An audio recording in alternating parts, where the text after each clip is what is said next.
அனைவருக்கும் வணக்கம். இன்றைக்கு இரண்டு முக்கியமான செய்திகள் இருக்குது நண்பர்களே. முதலாவது செய்தியாக எதை பார்க்க போறோம் அப்படின்னாக்க, இஸ்ரேலுக்கும் காசாவை கையில் வச்சிருக்கிற இந்த ஹமாஸ் இஸ்லாமிய தீவிரவாத இயக்கம் இருக்குது இல்லையா, அந்த அமைப்புக்கும் மீண்டும் முட்டல் மோதல் ஆரம்பிச்சிருக்குது. மீண்டும் அங்க போர் தொடங்குற அபாயம் ஏற்பட்டிருப்பதை நாம உணர முடியுது. அதற்கு காரணம் யாரு? சமீப நாட்களாக ஹமாஸ் இஸ்லாமிய தீவிரவாதிகள் செய்கிற வேலையா அப்படிங்கிற கேள்வி எழுந்தது. அதற்கெல்லாம் உச்சமிச்சது போல நேற்றைய தினம் இந்த ஹமாஸ் இஸ்லாமிய தீவிரவாதிகள் செய்த ஒரு விஷயம் உடனடியாக அங்கே போர் மூளக்கூடிய ஒரு சூழ்நிலையை ஏற்படுத்தி இருக்குது அப்படின்னே சொல்லணும். அந்த விஷயத்தை முதலாவதாக பார்க்கலாம் நண்பர்களே. இரண்டாவது செய்தியாக அமெரிக்காவுக்கும் சீனாவுக்கும் இடையே ஏற்பட்டிருக்கிற ஒரு மோதலை பற்றி பார்க்க போகிறோம். அந்த மோதல் தைவான் தொடர்பான ஒரு மோதல் அப்படிங்கிறத பார்க்குறோம். இந்த இரண்டு விஷயங்களையும் இன்றைக்கு பார்க்கலாம் நண்பர்களே. அதற்கு முன்பாக நீங்கள் இதுவரைக்கும் நம்ம சேனலுக்கு சப்ஸ்கிரைப் பண்ணாமல் இருந்தீங்கன்னா கீழே இருக்கிற சப்ஸ்கிரைப் பட்டனை தட்டுங்க நண்பர்களே. அப்படியே மேலே இருக்கிற பெல் ஐக்கனை தட்டி ஆளுங்கிற ஆப்ஷனை கிளிக் பண்ணிங்கன்னா நாம் போடுகிற வீடியோக்கள் எல்லாம் உங்களை வந்து சேரும். வாங்க நண்பர்களே, வீடியோவுக்கு போகலாம்.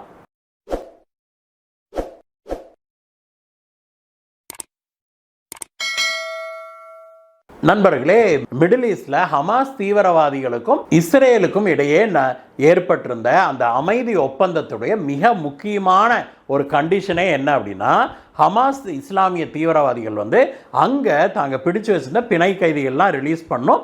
அங்கே இறந்த பிணை கைதிகளுடைய உடல்களை இஸ்ரேலுக்கு திருப்பி கொடுக்கணும் அப்படிங்கிறதான். அதை 72 மணி நேரத்துக்குள்ள முடிக்கணுங்கிறதான் கண்டிஷனு. ஆனால் இத்தனை நாட்களாகியும் ஹமாஸ் தீவிரவாதிகள் அதை பொருட்படுத்துவதாக தெரியல. நேற்றைய தினம் இந்த ஹமாஸ் இஸ்லாமிய தீவிரவாதிகள் என்ன பண்ணியிருக்கிறாங்க, ஒரு 3 சடலங்களை இஸ்ரேலியர்களிடம் கொடுத்திருக்கிறாங்க.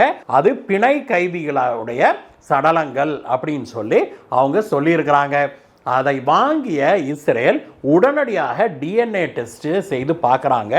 அப்படி அவங்க டிஎன்ஏ டெஸ்ட் செய்த போது இந்த 3 உடல்கள் வந்திருக்குது இல்லையா, அது 3மே ஹமாஸ் தீவிரவாதிகள் பிடிச்சு வச்சிருந்த பிணை கைதிகளுடைய உடல்கள் அல்ல அப்படிங்கிறது இப்பொழுது தெரிய வந்திருக்குது. இந்த விஷயம் தெரிஞ்ச உடனே இஸ்ரேல் பயங்கரமான கோபத்தின் உச்சத்துக்கு போயிருக்குது நண்பர்களே. ஏன்னா ஏற்கனவே இவனுங்க இதுக்கு முன்னாடி கொடுத்ததையும் இதே மாதிரி வேற பிணை கைதிகள் அல்லாத ஒருத்தருடைய உடலை தான் கொடுத்து வந்திருக்கிறாங்க. இப்பொழுது மீண்டும் அவர்கள் அதை செய்தது இஸ்ரேலை கடும் கோபத்துக்கு உள்ளாக்கி இருக்குது. ஹமாஸ் தீவிரவாதிகளுடைய இந்த செயலை கண்டு சினம் கொண்டிருக்கிற இஸ்ரேல் கண்டிப்பாக நாங்கள் ஹமாஸை பழிவாங்க போறோம் அப்படின்னு சொல்லியிருக்கிறாங்க. இஸ்ரேலுடைய பிரதமர் பெஞ்சமின் நெத்தன்யாகு தன்னுடைய படைகள் ஹமாஸின் மீது தாக்குதல் நடத்த மீண்டும் உத்தரவிட்டுருவாரு, விரைவில் உத்தரவிட்டுருவாரு அப்படின்னு சொல்லி பலரும் அஞ்சி கொண்டிருக்கிறாங்க நண்பர்களே. இந்த காசாவில் இருக்கிற பாலஸ்தீன மக்கள் இப்போ தான் கொஞ்சம் நிம்மதி பெருமூச்சு விட்டாங்க. அது உங்களுக்கு பொறுக்கலையா அப்படின்னு ஹமாஸ் இஸ்லாமிய தீவிரவாதிகளை பார்த்து பலரும் கேள்வி எழுப்பிட்டு இருக்கிறாங்க நண்பர்களே. இது மட்டுமல்ல, இந்த அமைதி ஒப்பந்தத்தில் இன்னொரு மிக முக்கியமான ஷரத்து என்ன அப்படின்னாக்க, ஹமாஸ் இஸ்லாமிய தீவிரவாதிகள் இருக்காங்க இல்லையா, அவங்க எல்லாருமே தங்களுடைய இராணுவ தளவாடங்கள் எல்லாத்தையுமே, துப்பாக்கிகள், குண்டுகள் எல்லாத்தையுமே கொடுத்துட்டு சரண்டர் பண்ணிட்டு அவங்க காசா விட்டு வெளியேறிடணும் அப்படிங்கிறது மிக முக்கியமான கண்டிஷன்.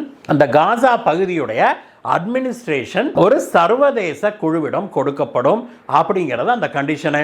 ஆனால் இதுவரைக்கும் ஹமாஸ் தீவிரவாதிகள் அதை செய்யவில்லை. 2-3 தினங்களுக்கு முன்பு அந்த ஹமாஸ் தீவிரவாதிகளுடைய தலைவர் ஒருத்தர் பேட்டி கொடுக்கும்போது என்ன சொன்னார்னா, அது எப்படி நாங்கள் விட்டுட்டு போக முடியும், அது எங்கள் கண்ட்ரோலில் இருக்கிற இடம், நாங்கள் எப்படி விட்டுட்டு போக முடியும், அதெல்லாம் நாங்கள் விட்டுட்டுலாம் போக முடியாது, அதுக்கெல்லாம் வழியே இல்லை அப்படின்னு சொல்லி அவர் வெளிப்படையாகவே சொல்லியிருக்கிறாரு. இதை கேட்டோன்னே ட்ரம்ப் குய்யாமுயான்னு குதிச்சு ஒரு அறிக்கையும் விட்டார். ஆனால் இதுவரைக்கும் ஹமாஸ் தீவிரவாதிகளை வெளியேற்ற முடியவில்லை இஸ்ரேலாலையும் அமெரிக்காவாலையும் அப்படிங்கிறது தான் உண்மை. ஹமாஸ் தீவிரவாதிகள் இதே மாதிரி பண்ணாங்கன்னா அடுத்த சில நாட்களில் அங்கே மீண்டும் போர் மூளக்கூடிய அபாயம் ஏற்பட்டிருக்குது அப்படிங்கிறது தான் உண்மை நண்பர்களே. இதற்கு அடுத்ததாக இரண்டாவதாக நாம் இன்னைக்கு பார்க்குற விஷயம் சைனா தைவானை பற்றியது. தைவானுடைய சரித்திரம் உங்களுக்கு தெரியும். தைவான் தனி தீவு. கம்யூனிஸ்ட் புரட்சிக்கு முன்பு சீனாவுடைய ஒரு அங்கமாக இருந்தது. அதற்கு பிறகு இப்பொழுது தனி நாடாக செயல்பட்டு கொண்டு வருது. ஆனால் சீனா அதை தனி நாடுன்னு அங்கீகரிக்கிறது இல்லை.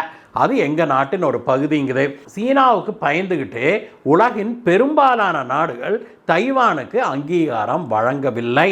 இந்தியா உட்பட அங்கீகாரம் வழங்கவில்லை அப்படிங்கிறதான் உண்மை. மாறாக தைவானோடு பொருளாதார தொடர்புகளை வைத்துக் கொள்றாங்களே ஒழிய ஒரு ஃபுல் எம்பாசி கூட அங்கே வைக்கிறது கிடையாது. ஒரு டிப்ளமேட்டிக் ரிலேஷன்ஷிப் அங்கே கிடையாது.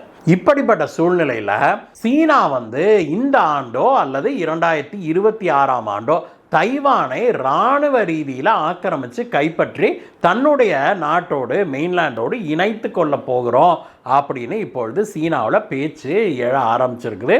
இந்த விஷயம் அமெரிக்க அதிபர் ட்ரம்ப் காதுகளுக்கு போகவே உடனடியாக ட்ரம்ப் சீனாவுக்கு ஒரு எச்சரிக்கை ஒன்று விடுத்திருக்கிறாரு. தைவான் விவகாரத்தில் நீங்கள் இராணுவ ரீதியில் போய் தைவானை ஆக்கிரமிக்கணும் பிடிக்கணும் அப்படின்னு நினச்சிங்கன்னா அதற்கு நாங்கள் தகுந்த பதிலடி கொடுப்போம் அப்படின்னு சொல்லியிருக்கிறாரு. இதில் என்ன விஷயம்னா நம்பளே 70களில் தைவானுக்கும் அமெரிக்காவுக்கும் ஒரு உடன்பாடு ஏற்படுது. அந்த உடன்பாடில் அமெரிக்கா தைவானுக்கு செக்யூரிட்டி கேரண்டி கொடுப்பதாக கையெழுத்து போட்டிருக்குது. அதாவது தைவானின் மீது ஏதாவது ஒரு நாடு படையெடுத்தால் தாக்குதல் நடத்தினா அதற்கு அமெரிக்கா தைவானை பாதுகாப்பதற்கு அங்கே வரும் அப்படின்னு சொல்லி அமெரிக்காவும் தைவானும் ஒரு அக்ரிமெண்ட் போட்டிருக்கிறாங்க. இந்த அக்ரிமெண்ட்டுடைய ஒரு அங்கமாக தைவான் நாட்டில் மிகப்பெரிய ஒரு இராணுவ தளத்தை அமைத்து அதை இன்னும் மெயின்டைன் பண்ணிட்டு வருது அமெரிக்கா. சீனாவுடைய போர்க்கப்பல்கள் அந்த பகுதிக்கு வந்தாலோ பிரச்சனை பண்ணாலோ உடனடியாக அமெரிக்காவுடைய போர்க்கப்பல் அந்த பேஸ்லேருந்து வெளியில் தைவானுக்கு அரணாக நிற்பதை நம்ம பல முறை பார்த்துருக்கிறோம். இதை சுட்டி காட்டிய ட்ரம்ப் சீனா தப்பி தவறி தைவான் பக்கம்லாம் போயிடக்கூடாது, அப்படி ஒரு எண்ணம் இருந்தால் கூட அதை மனசுலேருந்து அழிச்சிருங்க, நாங்கள் அதை அனுமதிக்க மாட்டோம். இராணுவ ரீதியில் நீங்கள் தைவானை பிடிக்கணும்னு நினச்சிங்கன்னா அதற்கு இராணுவ ரீதியில் நாங்களும் பதிலடி கொடுப்போம் அப்படின்னு சொல்லி ட்ரம்ப் சொல்லி இருக்கிறது இன்றைக்கு பெரும் பரபரப்பாக வந்திருக்குது. ஏன் அப்படின்னா 2-3 நாளைக்கு முன்னாடி தான் ஜி ஜின்பிங்கும் ட்ரம்ப்பும் நேருக்கு நேர் சந்திச்சுக்கிட்டாங்க. அந்த மீட்டிங் சுமூகமாக போனது அப்படின்னு ட்ரம்ப்பே வெளியில் தம்பட்டம் அடித்தார். நான் அதை சாதித்தேன் இதை சாதித்தோம்னு அக்ரிமெண்ட்டில் கையெழுத்து போட்டால் மை கூட காஞ்சிருக்காது, அதுக்குள்ளே சீனாவுக்கும் அமெரிக்காவுக்கும் முட்டிக்கிச்சா அப்படின்னா எல்லாருமே இப்பொழுது கேள்வி எழுப்ப ஆரம்பிச்சிருக்கிறாங்க. இந்த வீடியோவை பற்றிய உங்களுடைய கருத்துக்களை சொல்லுங்கள் நண்பர்களே. மீண்டும் உங்களை வேறு வீடியோ சந்திக்கிறேங்க. Bye bye.